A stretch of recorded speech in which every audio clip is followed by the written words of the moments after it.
Mais oui, comment Toujours on le va même dire truc, ça c'est toujours, t'as vu, toujours pour moi. Toujours. C'est bizarre. Marilou, bonjour. Quand, oui, ça fait idiot. Quand on fait un premier film, on va pas faire le truc, on fait un premier bébé, c'est un peu idiot, mais est-ce qu'on a besoin de s'entourer d'une famille? C'est-à-dire d'acteurs qu'on connaît bien, de références qu'on connaît bien. Je pense à Braoudé. C'était une envie déjà, parce que c'est 9 mois, je trouve le dernier film, la dernière grosse comédie qui a été faite sur la grossesse, parce que c'est un sujet qui était peu utilisé finalement.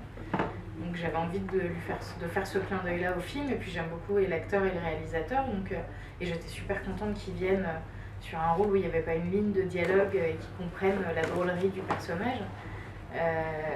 Voilà, après une famille, on en constitue forcément une, on constitue une équipe.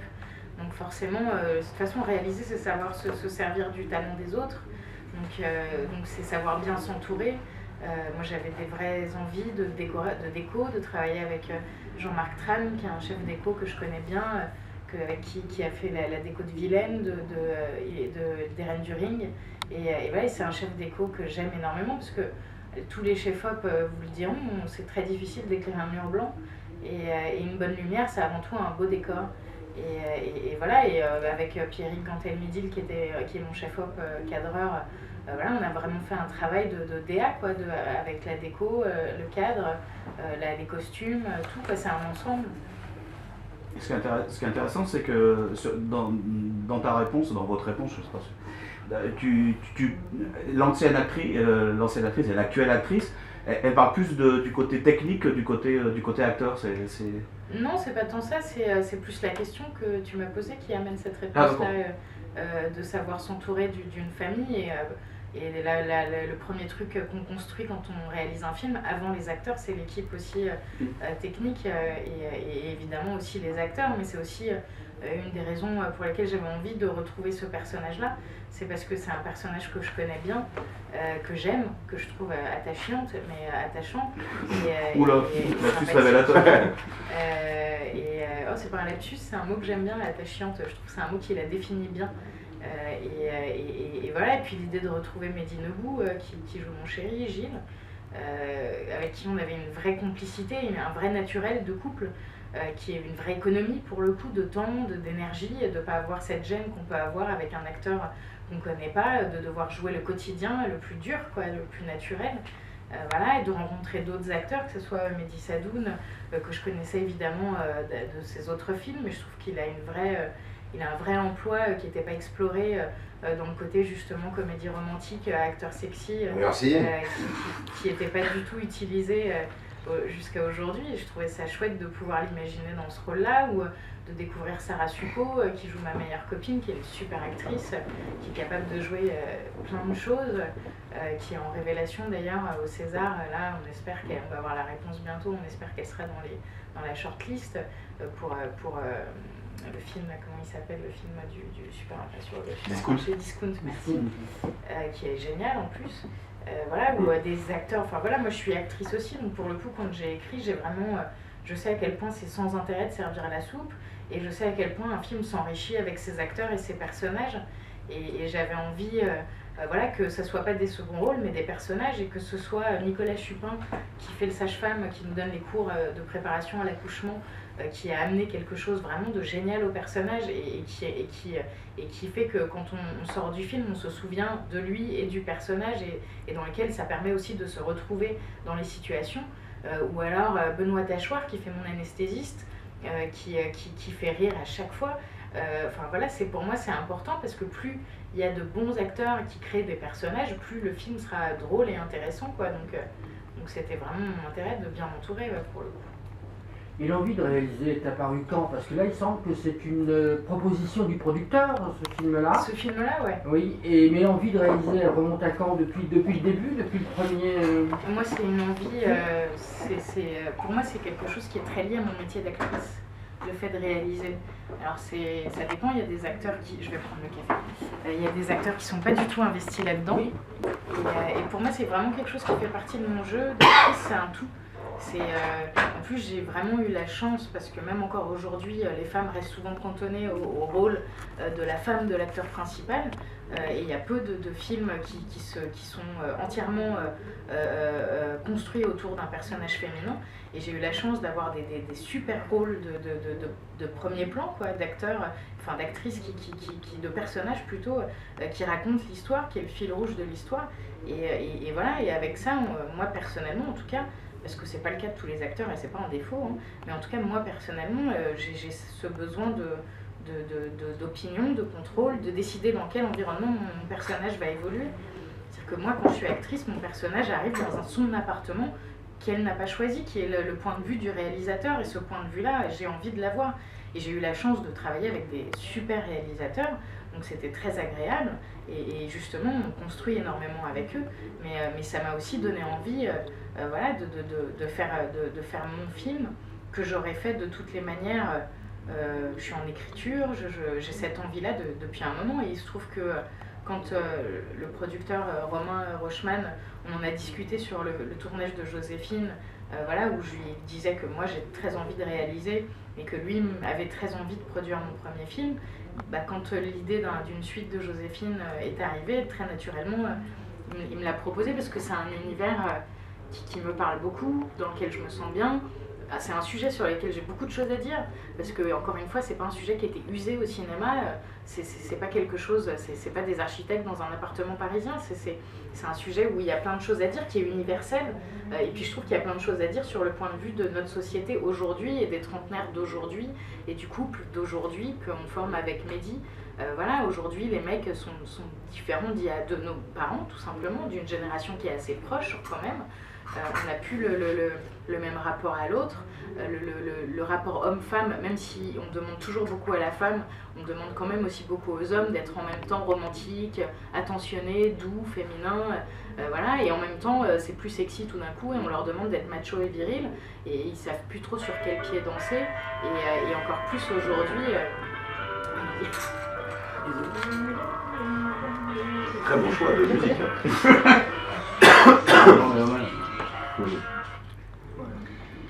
Pardon. Voilà. C'est lui qui a un gage aujourd'hui. Ça devait tomber sous lui. C'est pour vous. C'est pour toi. Et voilà, et encore plus aujourd'hui, moi je vois de plus en plus c'est-à-dire qu'une femme n'est plus mère par définition, parce qu'elle est femme. Et aujourd'hui, les femmes ont de plus en plus le choix, de plus en plus le temps de faire des enfants, et peuvent ne pas avoir d'enfants, ce qui était quelque chose d'aberrant. On était vieilles filles quand généralement, voilà. Et les mecs ont de plus en plus l'envie de s'investir dans la grossesse, dans l'éducation de leurs enfants, de faire les biberons, les petits pots maison bio, purée patate douce. Et Gilles représente bien cette tranche-là de mecs peut-être qui a tendance à s'oublier, qui manque de s'affirmer. Et je trouve que la grossesse dans ce film-là va les remettre à niveau tous les deux. C'est-à-dire que Joséphine, qui elle a tendance à trop s'exprimer et trop s'affirmer, va s'arrondir dans tous les sens du terme. Et Gilles, lui, va apprendre à s'affirmer justement. Et parce que être un couple équilibré, c'est savoir être égoïste aussi, je pense. Et voilà, alors évidemment, c'est traité sur le ton de la comédie et on n'est pas du tout dans un film philosophique. Mais je trouve qu'en tout cas, ça représente bien, et le plus beau compliment qu'on me fait, je demande aux gens, à chaque fois en ce moment, on fait une grande tournée dans toute la France, et je prends les gens en photo, et je fais un selfie géant de la salle de cinéma, et je la poste sur ma page Facebook, et je demande aux gens de venir donner leurs impressions, ce qu'ils ont préféré, ce qui les a fait le plus rire, ce dans quoi ils se retrouvent le plus. Et la chose qui revient souvent et qui vraiment me fait super plaisir, c'est qu'est-ce que c'est réaliste. Et ça, franchement, si tout le monde sort de la salle en se disant qu'est-ce que j'ai ri, j'ai passé un bon moment et c'est quand même super réaliste, j'ai gagné mon pari, parce que pour moi c'est ça une vraie bonne comédie, c'est être dans la réalité tout en étant dans quelque chose de plus que la vie, et voilà, et pouvoir mettre un personnage sur un vélo sur l'autoroute et se dire que oui, ça fonctionne, et voilà, c'est ça qui me plaît. Et reprendre un personnage qu'on a déjà interprété, le personnage devient une sorte de double de soi-même, où on garde quand même la distanciation nécessaire entre l'actrice et le rôle qu'il joue.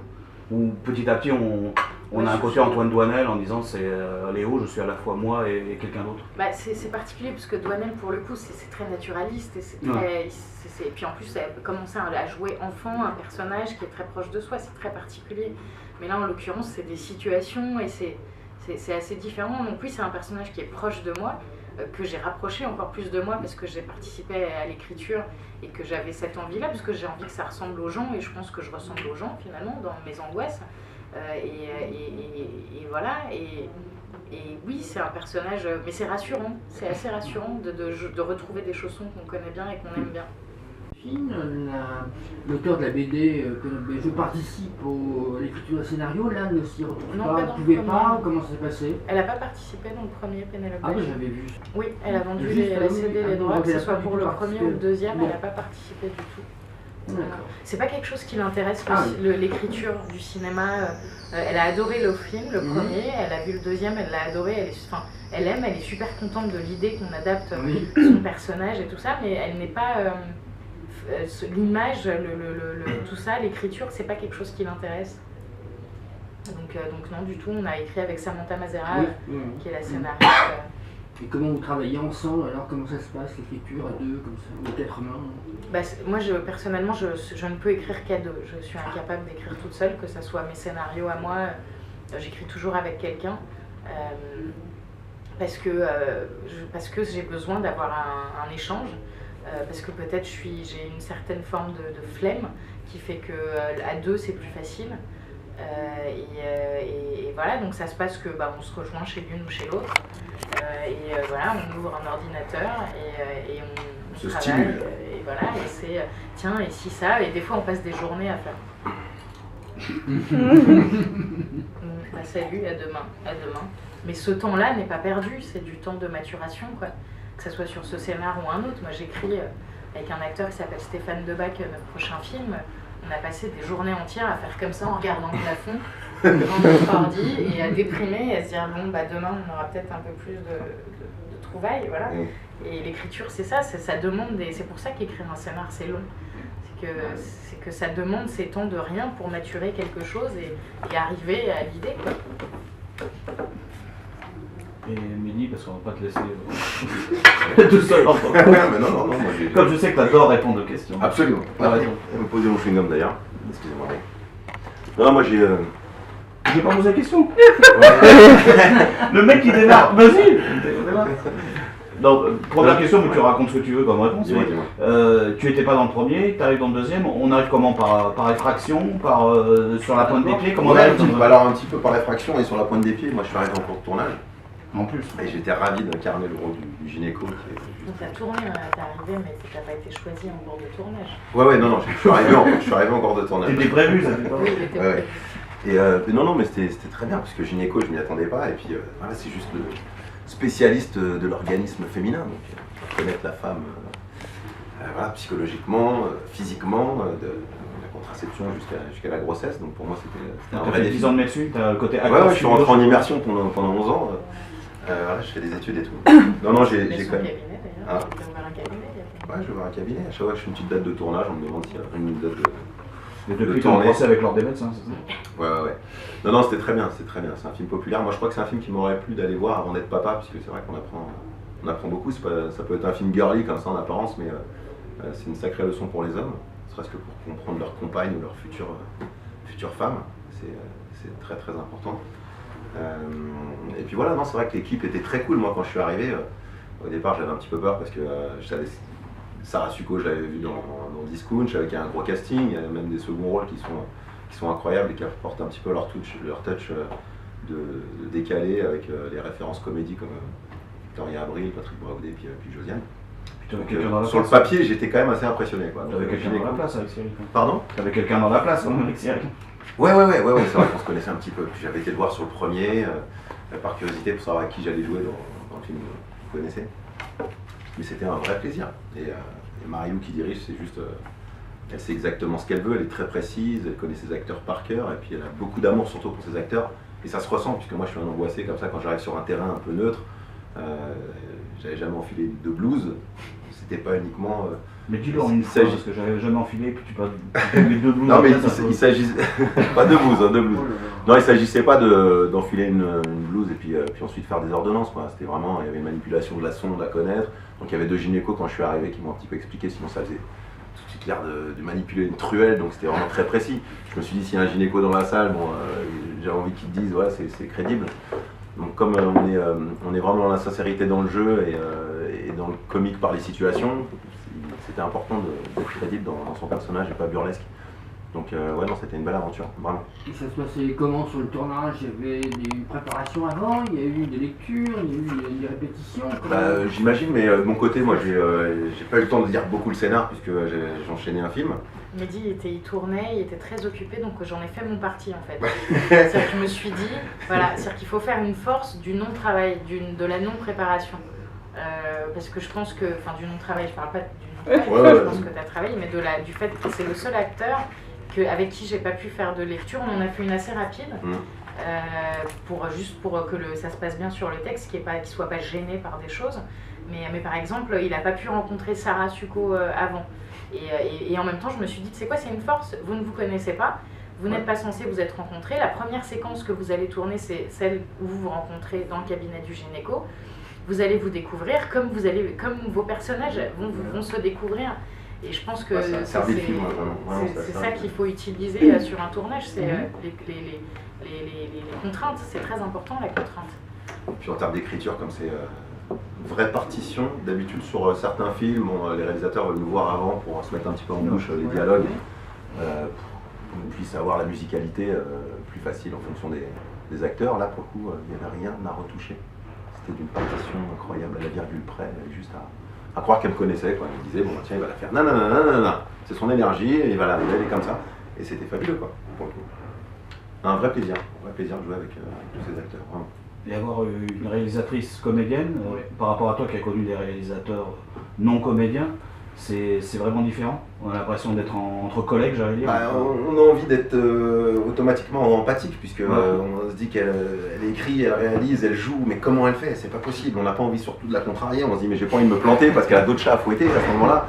J'ai envie de lui retirer ce souci du cerveau, sachant déjà il y a une angoisse de réaliser son premier film, j'imagine. Donc c'est pour ça c'était très important aussi qu'elle soit secondée. Elle avait son bras droit, Mehdi Mangal, qui est une personne avec laquelle elle a parcouru une partie de sa vie. Pendant 15 ans, je crois qu'ils ont fait du théâtre ensemble, et qui était son bras droit pour qu'elle puisse avoir un recul sur son jeu lorsqu'elle était devant la caméra en tant qu'actrice, lui faire du moins une autre proposition, puisque comme elle a le cerveau partagé en 3, c'était compliqué d'avoir parfois, je pense, un peu de recul sur soi dans le jeu. Donc lui était là pour lui dire, voilà, tu as fait ça, c'est très bien, Miroir. mais il y a aussi cette possibilité-là, qu'est-ce que tu en penses? Et donc après, Marie-Lou validait en disant, ouais, c'est très bien, non, je vais rester comme ça, ou effectivement, j'avais pas pensé, et puis partait sur une autre proposition, mais c'était très fluide. Il y avait, puis on parle de jeu, de jouer, donc c'est vraiment, est-ce qu'on a envie de jouer avec ces comédiens-là? Et c'est vrai qu'elle a réussi à faire une équipe qui avait envie de jouer avec les copains. C'est d'abord, est-ce qu'on a envie de jouer avec cette personne, c'était très sain sur le tournage, donc il n'y avait pas du tout de problème d'ego ni quoi que ce soit, c'était un véritable échange dans tous les sens. À propos de chat à fouetter, comment va Brad Pitt? Il va bien, il vous embrasse, il est pas mort. C'était pas bon. Tu aurais dû mettre à la fin, il n'y a aucun animal. C'est établi d'ailleurs, comme dans tous les films. Ouais, si. Mais non, mais c'est un chat, c'est le même que dans le premier volet d'ailleurs, Eustache, qui est son dresseur, qui est un calme absolument olympien. Ouais, qui est tout strange, qui est génial. Donc évidemment, on me dit oui, mais quand même, vous maltraitez les chats. Je dis oui, effectivement, mais bon, il n'est pas là quand Diane tombe, par exemple, c'est un bruit qui est rajouté, hein, forcément. Mais voilà, pour moi, pareil, on en revient toujours à Tex Avery, au Pixar, de ces films, de ces objets que j'aime, qui me font rire et qui sont aussi très enfantins. Et voilà, mais maintenant le chat va bien. Mais est-ce qu'on dit, je suis une réalisatrice qui a tourné avec Brad Pitt ou... Oui, j'ai quand même tourné avec Brad Pitt. On s'en est beaucoup servi sur le premier Joséphine, où il y avait à cette époque-là une pub qui était sortie pour le parfum avec Brad Pitt, qui était un peu un télo, où il y avait une espèce de travelling circulaire comme ça, où il disait des phrases, des mots. Du coup, on a refait la même pub avec le chat. C'était assez drôle. Mais oui, je peux dire que j'ai tourné avec Brad Pitt, effectivement. Pour la suite, ça peut servir. Ça peut servir. Alors dans le film, il y a pas mal de musique et surtout des chansons. Elles étaient prévues dès le départ. Vous saviez exactement quelle chanson allait être placée à tel endroit. Et donc pour permettre à la scène d'être jouée d'une certaine manière, ou c'est venu après lorsque le film était complètement fini, monté? La plupart étaient prévues, écrites. Alors après, il faut savoir que vraiment la musique, c'est pas une question de goût, c'est aussi une question d'argent. C'est question de moi, oui. Je parle de la musique existante, hein, c'est-à-dire que c'est vraiment une grande chance que j'ai d'avoir eu des producteurs qui déjà croient énormément au film et suffisamment pour me permettre de garder ces musiques-là. Voilà, et qui m'ont dit écoute, non, je pense qu'on va, tu sais quoi, on va la prendre quand même, Janis Joplin, parce que j'arrive pas à imaginer autre chose. Et voilà. Et oui, la plupart, Raindrop en ouverture était écrite dans le scénario, Janis Joplin était au tournage aussi, le Queen, c'était écrit aussi. Mark Ronson, c'est venu après. La plupart des musiques étaient. Après, on en a au montage, on en a rajouté d'autres, surtout sur les scènes clippées d'évolution, qui n'étaient pas forcément écrites d'ailleurs. Mais la plupart des musiques intégrées au film, comme Patrick Bruel, comme toutes ces musiques-là, sont des musiques qui sont existantes dès l'écriture et dès le tournage. Ouais.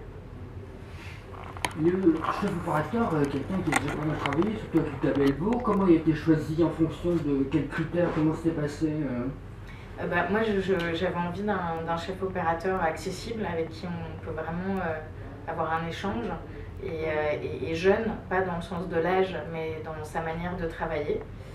Parce qu'il y a beaucoup de chefs opérateurs qui sont un peu autistes et très qui ont des caractères un peu compliqués, voilà. Et moi j'avais vraiment envie d'avoir quelqu'un qui me soutienne et qui puisse comprendre ce que je lui demande et qui n'ait pas d'ego mal placé, parce que c'est le plus chiant sur un plateau, c'est l'ego mal placé.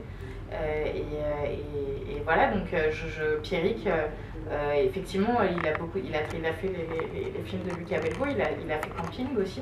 Donc c'était une manière pour moi de rassurer ma production, de dire voilà, c'est quelqu'un qui connaît la comédie, et en même temps c'est quelqu'un qui a une manière de travailler qui est très intéressante, puisqu'il travaille vite d'une part, c'est très important sur un plateau de ne pas prendre 1 heure de temps d'installation de lumière, et puis c'est quelqu'un qui a un côté très, je trouve qu'il a un truc de l'ordre de l'enfant que j'aime beaucoup, et qui fait qu'il me comprend bien, et que quand même il ne me comprenait pas, par exemple sur la scène du bar où mes copines découvrent et mes copains découvrent que je suis enceinte avec le Coca Light, le Mojito, voilà, personne n'a compris ce que je voulais faire, c'est très compliqué d'expliquer ce qu'on veut faire.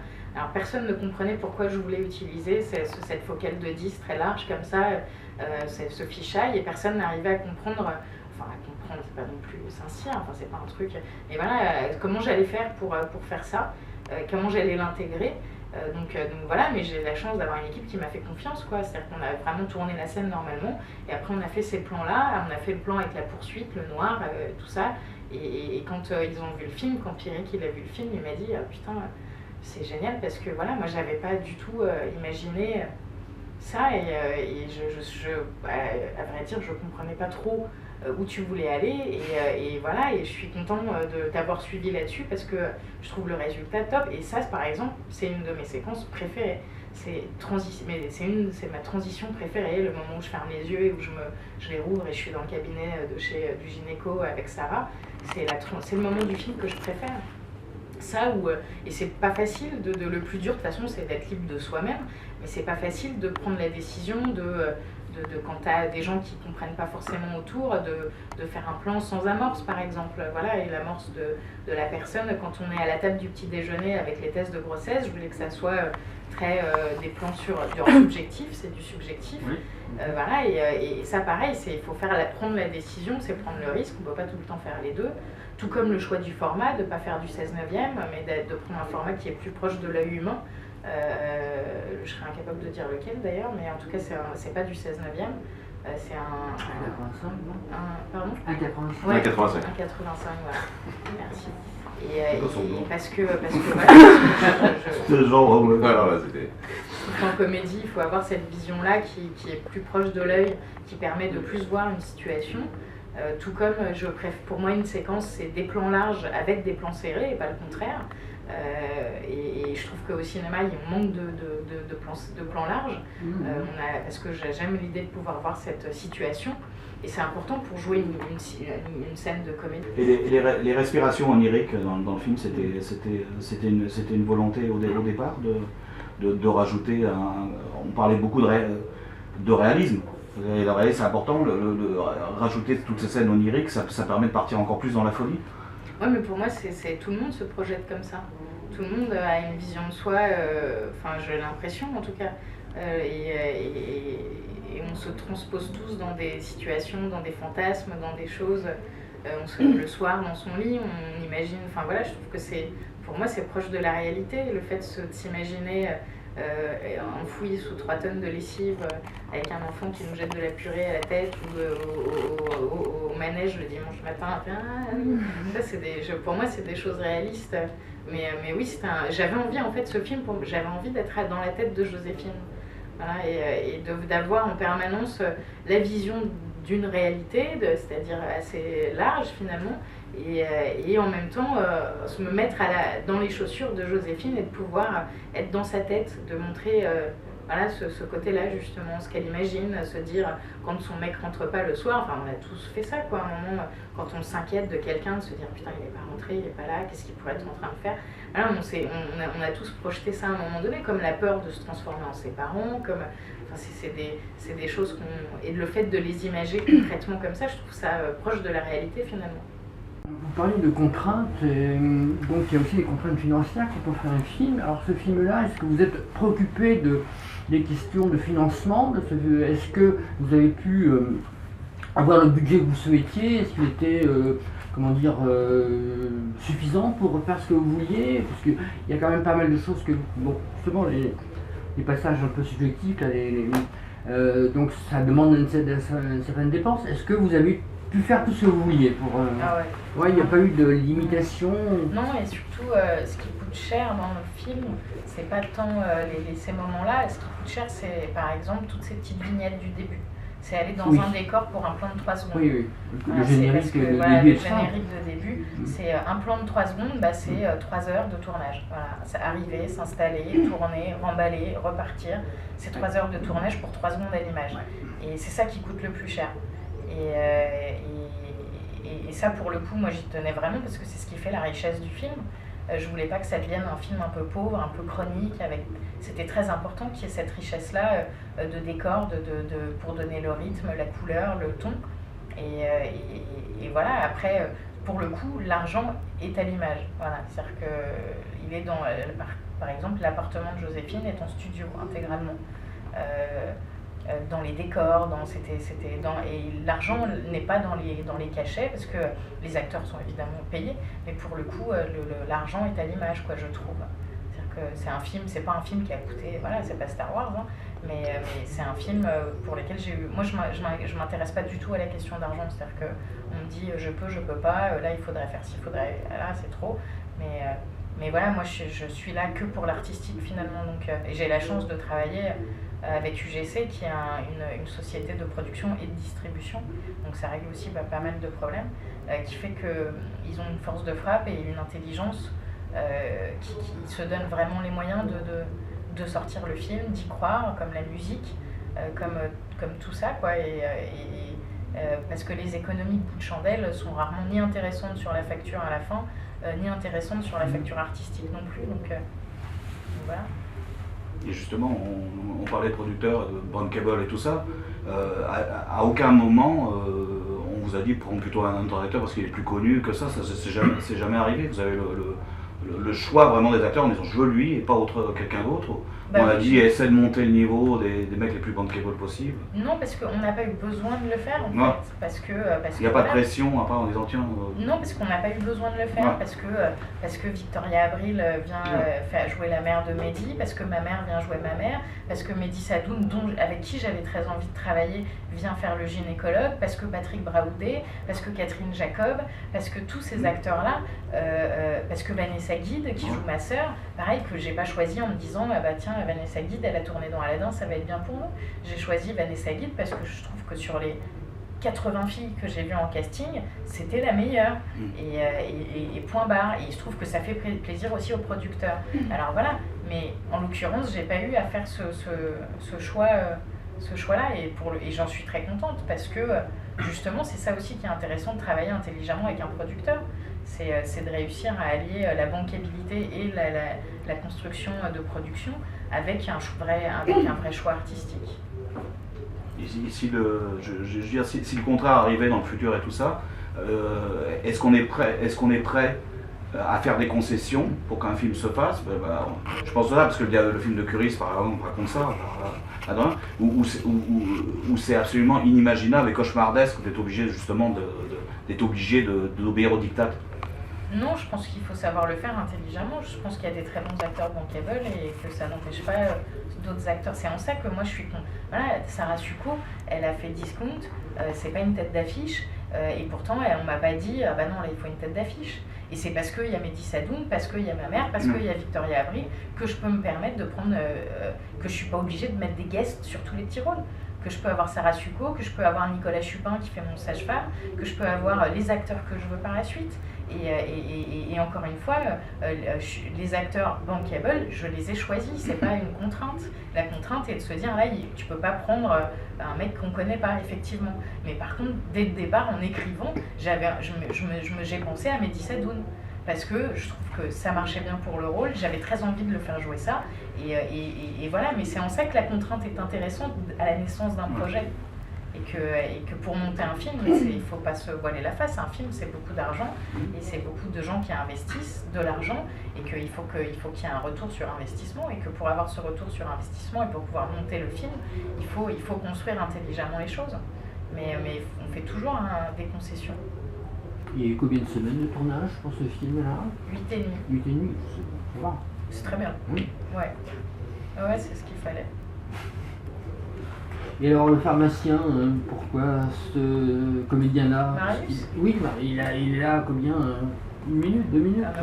C'est pas parce que c'est un ami à moi que j'aime bien et que ça me faisait marrer qu'il vienne faire le pharmacien. Il a accepté? Ah bah ouais. Ouais, il était ravi de faire un petit clin d'œil. C'est ce côté Jacques-François.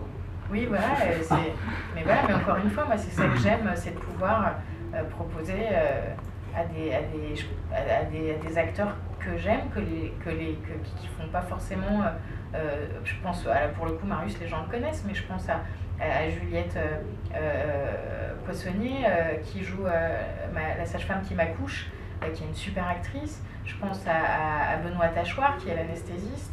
Voilà, et c'est des gens que je connais, ou pas d'ailleurs, et que j'ai trouvé sur casting, ou parce que je les aime bien et que je sais que c'est des bons acteurs et qui vont amener quelque chose au personnage, et que j'aime, c'est ce que j'aime profondément dans le cinéma de ma mère aussi, par exemple, de pouvoir justement faire jouer des gens sur des petits rôles, ou dans le cinéma de Jeunet, ou de Terry Gilliam, ou de Kusturica, ou de Blier, ou voilà, le plus important c'est d'incarner des personnages, quoi. Sur un tout autre sujet, premier film, quelle est la chose la plus surprenante à l'issue du film par rapport à ce que vous imaginiez avant en tant que réalisatrice? Quelle est la chose que vous attendiez pas et qui vous a le plus surpris en réalisant un film?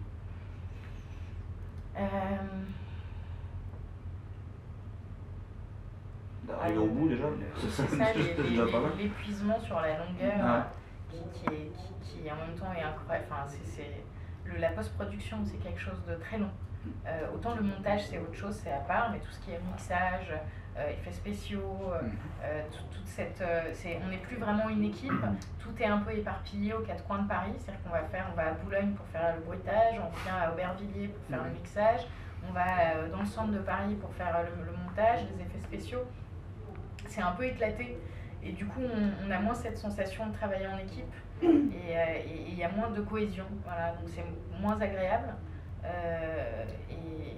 mais en même temps j'ai réussi à y trouver quand même du plaisir, parce que par exemple j'adore le bruitage, et puis surtout au départ je m'étais dit mais de toute façon on s'en fout, le mixage franchement qu'est-ce qu'on s'en fout, et en fait à partir du moment où on met le nez dedans c'est fini quoi, c'est-à-dire qu'on devient obsessionnel, et on n'entend pas bien le bruit de la clé là dans la porte, on n'entend pas bien. Et voilà, et on pense pouvoir déléguer, et en fait on peut pas, quoi, c'est impossible. Alors le montage, donc c'est la première fois que vous vous confrontez à cette partie-là de la réalisation d'un film. Comment vous l'avez abordé?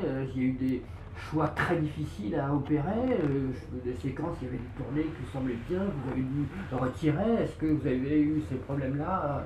Moi, le montage, c'est quelque chose que j'aime beaucoup, que j'ai fait souvent. J'ai beaucoup filmé de choses dans ma vie, que ce soit des cours de théâtre, des choses que j'ai montées moi-même. Donc c'est vraiment le montage, c'est quelque chose que j'aime. Voilà, d'une autre manière forcément, mais que j'aime déjà. Et puis c'est la dernière écriture d'un film, le montage aussi. Et c'est surtout en fait le film qui dicte sa loi en fait. C'est-à-dire qu'effectivement il y a des séquences que, par exemple, je pense à une séquence au Quick. Voilà, et quand le film a vu mon équipe, ils m'ont dit putain, le Quick, tu l'as coupé, t'as coupé le Quick. On a tellement galéré pour réussir à avoir ce décor parce que moi je voulais un vrai fast-food, je voulais pas un sous-fast-food parce que la plupart du temps une Parisienne va pas au Kentucky, à Chicken machin truc, et il va soit au Kentucky, soit au McDo, soit au Quick, soit au, voilà, on va dans des marques, quand on boit un soda, on boit un Coca. On boit pas, ou alors il faut que ça soit des bobos un peu, voilà, ou une autre tranche. Mais pour le personnage de Joséphine, je l'imaginais pas boire autre chose qu'un Coca, et je l'imagine pas aller ailleurs que dans un Quick, un McDo, KFC ou un Label, quoi. Et j'avais besoin de ce décor-là, et c'est très compliqué d'accéder à ces décors-là parce que ces grandes marques n'ont rien à faire de figurer dans un film, et ils ne veulent surtout pas de publicité négative. Et j'ai été jusqu'à faire une lettre de motivation pour le Quick, en te disant, cher monsieur Quick, voilà, en expliquant toutes les motivations de pourquoi je voulais tourner dans un fast-food comme ça et pourquoi ça m'intéressait, en signant Giantement Vôtre, et voilà, et on a eu ce Quick que j'ai coupé au montage, voilà. Parce qu'il fallait le couper, parce que le personnage, c'était moins bien pour Joséphine, pour le film, pour le rythme, et le film perdait, et à partir de ce moment-là, voilà, il y a des choses qui sont des évidences, quoi, de se dire ah putain c'est con, il y a une séquence d'arrivée au Queen avec une grue qu'on était super content d'avoir, et la scène est géniale, elle est jolie, elle est bien filmée, c'est drôle, mais voilà, on est dans la voiture, il y a Cyril qui nous dit bon par contre le look dépression je m'en charge, là on n'a pas envie d'arriver en voiture au Queen, on a envie d'être tout de suite en train de danser. Et c'est une obligation, c'est la dernière écriture, donc elle demande autant d'exigences que l'écriture en soi. Donc on est triste. La consolation, c'est que ces scènes, elles existeront dans les bonus. On est d'autant plus triste quand on trouve des acteurs entiers qui sont venus une journée. Je pense à une séquence dans le parc où il y a une maman québécoise, où on a fait une super séquence, mais pareil, c'était une redondance dans l'écriture, et ça n'est absolument pas à cause de l'actrice. Et c'est d'autant plus dur d'appeler pour dire voilà je suis désolée, ta scène est coupée, et c'est pas de ta faute, c'est pas parce que t'es mauvaise, et c'est pas, enfin voilà, ça n'a rien à voir avec toi, c'est juste le film qui dicte sa loi, qui dit là non, ça ralentit le rythme, ça fonctionne pas, c'est comme ça. Donc c'est dur à couper, mais en même temps on a envie et besoin, ouais. Alors quelle étape que vous préférez de l'écriture, du tournage ou du montage? Chacune. Chacune ont leurs intérêts. L'écriture c'est calme, c'est agréable, c'est en même temps ça peut être fatigant parce que ces journées où on ne trouve rien sont épuisantes. Le tournage ça va à 2000 à l'heure. C'est moi, je rentrais chez moi, je m'endormais sur le canapé, ou je m'endormais quand je dormais pas chez moi au téléphone avec mon mec qui disait allô, et il se rappelait le lendemain matin, il me disait tu te rappelles hier soir? Je fais bah non, pourquoi? Il me dit bah tu t'es endormi au téléphone, et voilà, et c'est très très fatigant, et en même temps c'est voilà une énergie géniale quoi, et puis on se sent très puissant, c'est comme, enfin je sais pas, il doit y avoir un rapport avec la drogue, j'en ai pas beaucoup pris, mais je pense je sais pas, j'ai jamais pris de cocaïne, mais je pense qu'en l'occurrence, à mon avis, il doit y avoir quelque chose de ça, on tient sur la fatigue, sur les nerfs, et voilà. Et puis le montage, c'est agréable parce qu'on retrouve justement ce calme-là, le fait de ne plus avoir la pression d'arriver au bout de la journée, parce qu'une scène pas tournée, c'est potentiellement une scène qu'on ne fera jamais sur un film. Donc c'est agréable de retomber justement, et en même temps c'est une grosse dépression aussi, parce que la première fois qu'on voit les images, et on a tellement fantasmé ce qu'on a fait que on trouve que c'est de la merde. Voilà, moi la première fois que j'ai vu les trucs que j'ai préféré tourner, j'ai appelé mon producteur, j'ai dit c'est de la merde, voilà, j'ai fait de la merde, c'est médiocre, j'ai fait un film très médiocre, et puis voilà, et puis après on s'attelle au truc et on reconstruit et on retrouve le plaisir. Moi ma grande angoisse c'était de ne pas aimer mon film, mais en l'occurrence je suis super contente parce que j'aime mon film et que j'ai réussi à en faire quelque chose que j'aime profondément quoi, dans sa forme et qui me ressemble, qui est proche de ce que je voulais faire. Ouais. Et la comédie, c'est le rythme, et ça se fait au montage? Ou ça se fait fait déjà à à l'écriture? l'écriture. Ça se fait déjà à l'écriture? Ouais, à l'écriture, et ça c'était à l'écriture, au tournage et au montage. Non. C'est-à-dire qu'on écrit avec un vrai souci d'efficacité, il faut que ça soit rythmé dès l'écriture. Le tournage, c'est là que la script est très importante parce qu'elle est là aussi pour minuter les plans, aider au découpage et à la cohérence du découpage. Et tout ce qui était vignette, plan séquence, enfin voilà, moi j'ai briefé mes acteurs pour leur dire voilà, il faut condenser les choses, c'est-à-dire qu'on ne peut pas se permettre de laisser tourner 4 heures en fin de prise pour trouver des trucs et des machins, parce que le film il était minuté déjà à 1h, à l'écriture à 1h40, que généralement le film gagne au tournage et que là il ne fallait pas qu'on gagne.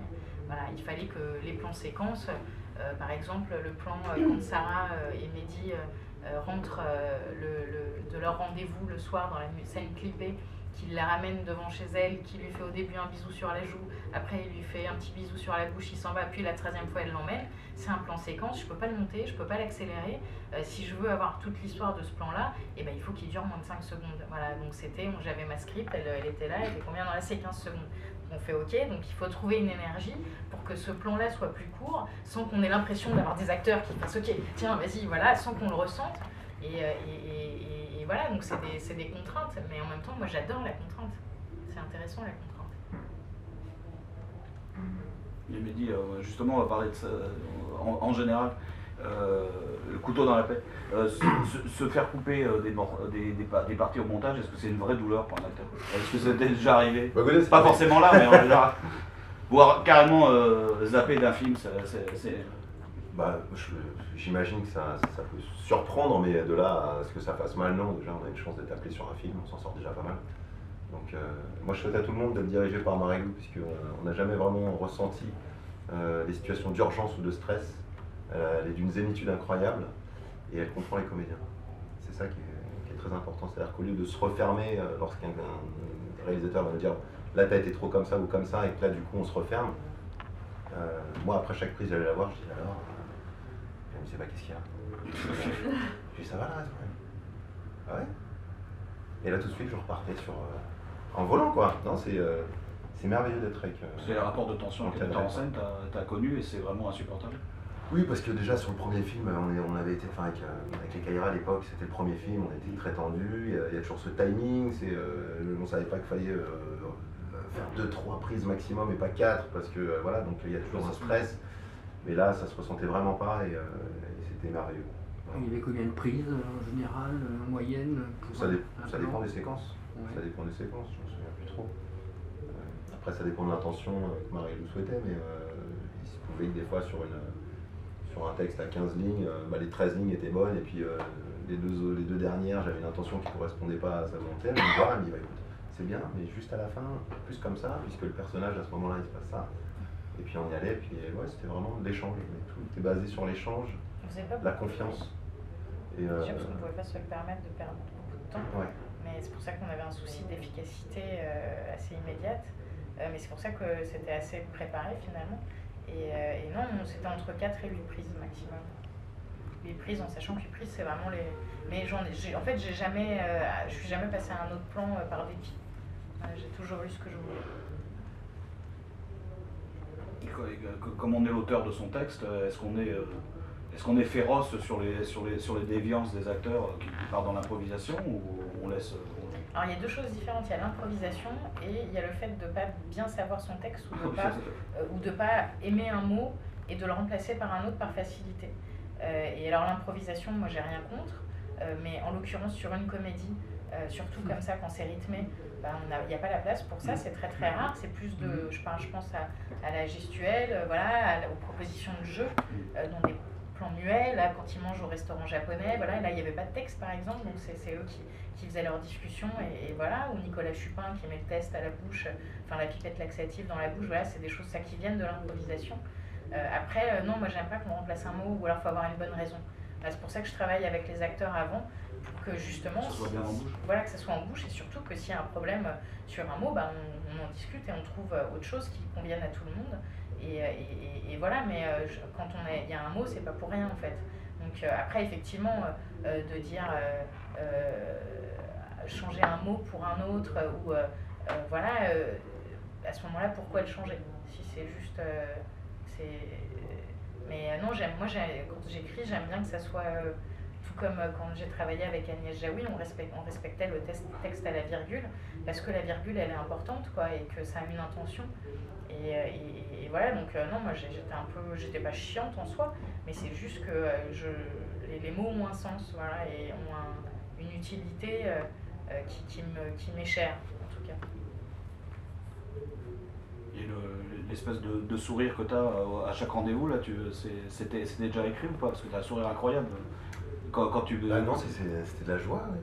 Non, non, il y avait une espèce d'ironie à la sortie. Quand je sors du plan... ouais, c'est magnifique ça. Ouais, c'était aussi. Une espèce Comprendre d'ironie. qu'elle n'allait pas m'avoir comme ça aussi facilement. Quoi. C'est pas quelque chose que tu as rajouté après, c'était prévu que... Ouais, c'était prévu, bien sûr.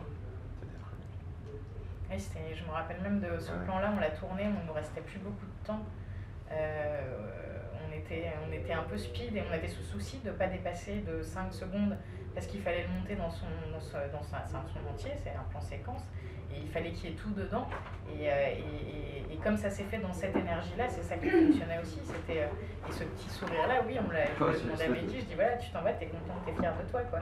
Oui, à côté, et puis surtout, il y a quelque chose. Et puis encore une fois, ouais, c'est de l'échange, c'est-à-dire que Sarah Succo en face me joue tellement bien la nana dégoûtée de la plante que moi ça me fait aussi jubiler. Donc elle m'envoie la direction et puis j'ai le jeu de l'autre côté, plein de générosité qui fait que automatiquement j'ai une réaction par rapport à ce qu'elle m'envoie. Et puis voilà. Il incarne tellement la comédie romantique à ce moment-là, je trouve. Ces plans-là, je les adore, ces petites scènes-là de l'histoire de Mehdi et Sarah. Je la trouve très réussie et je trouve qu'elle fonctionne complètement dans ce côté comédie romantique justement. Et qu'elle existe de A à Z, quoi. C'est ça que j'aime bien avec ces personnages, c'est qu'ils ont un vrai parcours, quoi. La comédie romantique, c'est la spectatrice de film, la cinéphile qui parle en vous Oui, c'était un moment que j'avais envie d'avoir dans le film, que je ne pouvais pas avoir à travers Joséphine, parce qu'elle n'est plus là-dedans. Et j'avais vraiment envie qu'il y ait une histoire d'amour qui existe. Voilà, une vraie histoire d'amour, même si elle n'est pas développée comme elle peut être développée dans une comédie romantique dont c'est le sujet. Mais voilà, j'avais envie, et puis qu'il y ait cet échange de rapports où ils sont au pieu tous les deux, avec Sarah qui fait, vraiment je comprends pas, je sais pas, c'est la première fois que ça m'arrive, qui est une phrase typiquement masculine en plus. Voilà, et puis voilà, moi ça m'amuse de jouer avec les conventions et les codes du cinéma, ouais.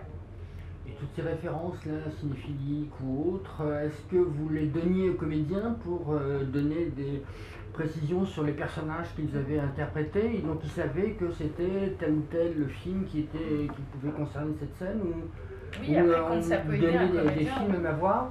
À voir, non, pas spécialement, mais après c'est eux qui font leur tambouille, quoi. Mais oui, quand ça peut aider un comédien, Mehdi Nebou, oui, par exemple, je disais, là, tu vois, on est vraiment dans le côté, quand il est sur son vélo défoncé et qu'il est sur l'autoroute et qu'il se fait dépasser par un camion flic, pour moi, c'est Jim Carrey. C'est Jim Carrey dans ses premiers films, quand il est complètement taré, et il est d'une sincérité absolue. Et voilà, donc oui, il y a forcément des références, des images qui aident la personne en face à comprendre l'intention beaucoup plus simplement qu'avec une phrase de 7 km. Ça donne une image tout de suite, mais que ce soit pour le chef-op, pour la déco, pour la coiffure, le maquillage, pour tout le monde, je fonctionne comme ça. C'est plus Jim Carrey que Lance Armstrong, c'est sûr. On dit que le plus dur c'est de jouer de faire jouer des animaux. Apparemment c'était réglé avec le chat. Et par contre ce gamin absolument monstrueux, c'est. Ouais, oui. Lequel, Bakary? Bah oui, parce qu'il est quand même. Il est chargé le personnage en fait. C'est jamais facile de tourner avec des enfants. Ça l'est encore plus avec des bébés. Voilà, en France, on ne peut pas tourner avec des bébés de moins de 6 mois, donc c'est pour ça que j'accouche d'un enfant de 12 kilos. D'ailleurs, j'en ai fait mon parti aussi. J'ai fait dire à Juliette, je lui ai fait dire oh là là, c'est un beau bébé, que vous avez là, dit. Donc, est-ce que je ne vais pas lutter? Je ne vais pas faire croire aux gens que cet enfant vient de naître. Alors, autant tout de suite dire c'est un gros bébé, très gros bébé. Donc voilà, on en fait son parti. Il faut se servir de ce qu'on a en fait. Moi, c'était que ce soit dans ma vie ou dans mes films, il faut se servir de ce qu'on a sur le moment. Ça sert à rien d'aller chercher un truc qu'on n'a pas, c'est trop tard. Et voilà, donc oui, Enzo, avec qui on a tourné, on a fait avec ce qu'il était au moment où il était là. Et il nous a donné des trucs super, que ce soit la scène où il hurle putain, la scène où il est avec Alexandra dans le bureau, voilà, où c'était vraiment, là, il faut que son truc, c'était, voilà, avant de démarrer la scène, je criais avec lui. Là, j'étais là, vas-y! Et on criait, puis à un moment on faisait moteur, action, ça tourne, et voilà, et puis Caroline lançait sa scène, et ça se passait, et il oubliait qu'on tournait, quoi. Et voilà, donc c'est jamais facile, parce qu'un enfant ne peut pas tourner longtemps, il faut être très rapide, on ne peut pas refaire les prises douze fois, parce qu'un enfant n'a pas envie de refaire les choses 12 fois, il ne s'amuse pas 12 fois, et voilà, donc on fait avec ce qu'on a, et je trouve que ce qu'on avait était déjà bien, quoi. Le prochain est en chantier, là, qu'est-ce qu'il y en est où Joséphine divorce. Voilà, c'est ça, oui. C'est pas ça, oui, non, c'est pas... Bah, moi, Joséphine, c'est un personnage que j'aime beaucoup, donc oui, pourquoi pas, mais après, ça dépend vraiment de l'envie des gens de voir ce film, déjà, parce qu'on ne les fait pas d'avance. Et voilà, mais on me pose beaucoup la question dans les salles, on me la pose beaucoup, cette question. Que va devenir Joséphine? Que va devenir Joséphine? Après, voilà, pour l'instant, vraiment déjà, je suis impatiente de voir le résultat de ce film-là. Qu'est-ce que les gens vont en penser, vont avoir envie de le voir. Et justement, qu'est-ce que les gens... c'est la combien d'étapes? On est à la moitié, je pense qu'on en a fait 25, comme ça, 26. Ah oui, quand même. Et ça se passe super bien. Donc moi je suis toujours très pessimiste et très prudente parce que je sais bien que les gens vont pas venir me voir en me disant c'est de la merde et que les gens vont plutôt venir me voir en me disant c'est bien, voilà. Et comme c'est une comédie, est-ce qu'on écoute dans la porte? Ah bah oui, on écoute même à l'intérieur de la salle et les gens rient et ça c'est génial. Ouais, il y a des super réactions. L'avantage des comédies, c'est qu'on sait tout de suite. C'est qu'on sait tout de suite, oui, effectivement. Ouais. Mais voilà, après, on n'est jamais à l'abri. Voilà, donc pour l'instant, moi, j'attends le 10 février. Mais en tout cas les retours sont top, quoi. J'ai plein de super retours de messages de gens qui me disent « Ah là là, je me retrouve dedans, c'est tellement réaliste, qu'est-ce que j'ai ri ?» Et voilà, et déjà, parce qu'on a souvent tendance à dire « Oui, bah, c'est une comédie ». Et faire rire les gens, c'est pas facile. Et je pense qu'aujourd'hui, les gens ont vraiment envie de rigoler, vraiment. Et voilà, et quand les gens ressortent de la salle et sans être déçus, parce que c'est le plus dur, c'est de ne pas te décevoir, et ben, je me dis que c'est déjà un bon bout de gagné, quoi. Après, voilà, il faut que le film sorte maintenant pour savoir la vérité. Merci beaucoup. Merci.